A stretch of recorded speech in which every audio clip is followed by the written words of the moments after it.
All right, so now it's time to start thinking about color. And Illustrator is amazing with color. So let me show you some of the options. You have your straight up color where you can choose a shape. In this case, because they're grouped, it will change all of them. It's not a very, let's go over here. And first thing we're gonna make is a little palette based on some of the colors that Olivia Pope wears all the time. I'm going to sample this green. Now, check this out. In the color guide will give me shades and tints of that color, which is so cool. It will also give me complementary colors, analogous colors, a triad of colors.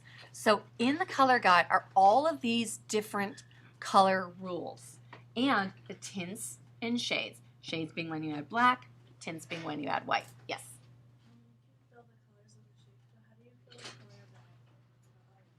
The outline? I got you on that.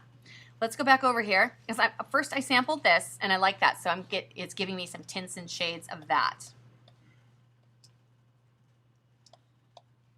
Where did I draw? Okay.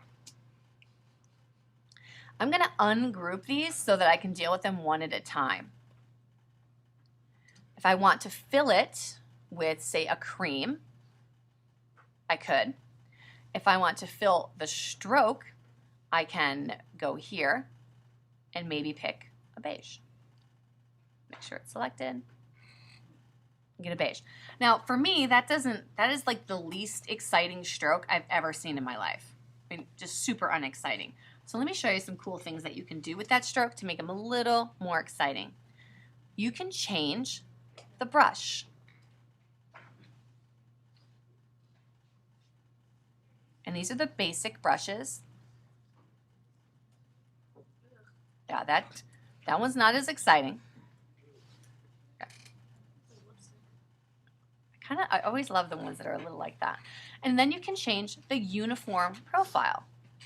And this will change the way that the brush looks.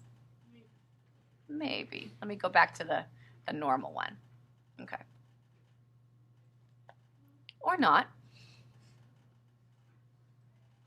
Sometimes it does. There we go. Basic. There we go. Has to be on basic.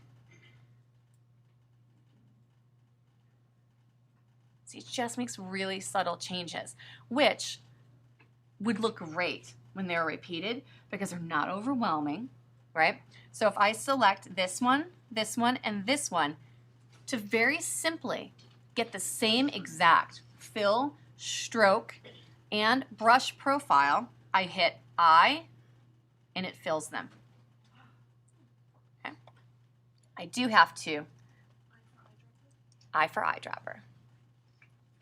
I don't remember which one I used. I think I used something like that. Should kind of remember which one you used. There we go. Okay. So the color guide is a great way to get shades and tints. What I want to do, that could have gone just wrong. So I'm just going to keep going with that. I'm going to make my own palette real quick. I'm going to sample this orange, which I love. Okay. Double click here. And I don't know, I kind of want to make it a little more vibrant. How's that look? That looks pretty good. Okay. Hit OK. And then new swatch. Got that orange, and I'm going to call it Pope 1. And it will go in to my swatch panel.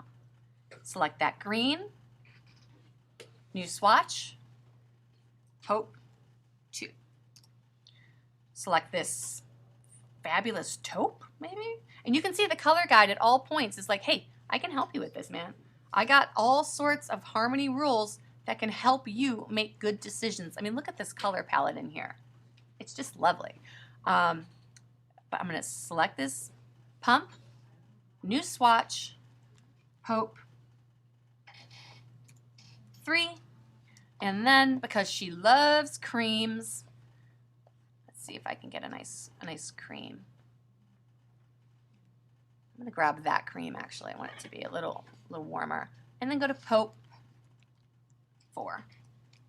So now I have a color panel in here, a color swatches in the swatches panel that are all of the Pope colors that I've already worked with. You can continue to make as many as, oh, we should probably have that color. That color's fabulous. Pope 5. And they're right there. And at any point, oh no, I've got orange. JK. Let's go select my shape. I can select this shape, and I can click on, and it will change the fill or the stroke. But here's what's really cool about the color options.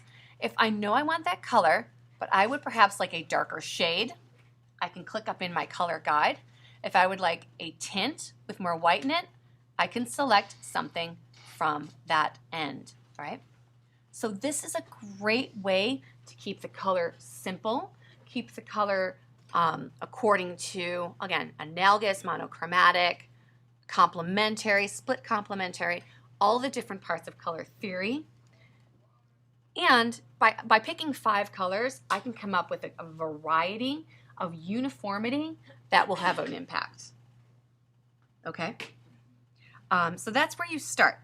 Then, I mean, kind of what I want you to do today is just, I could work with this for 10 if I wanted to, but I would probably make 2 different ones and then just keep working with them and try colors. Don't delete anything. Leave it all here.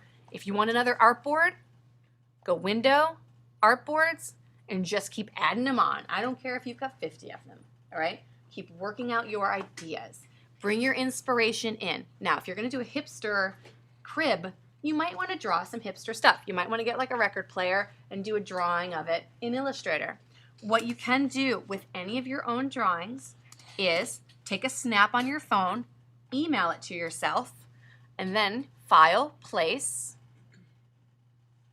and say this was your drawing.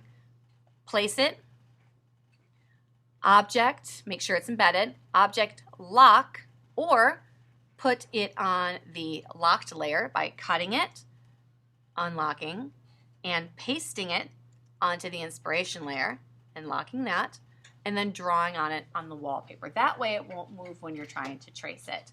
You can also bring in an object and also lock it under the object menu.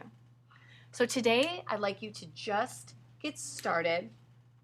Again, simple.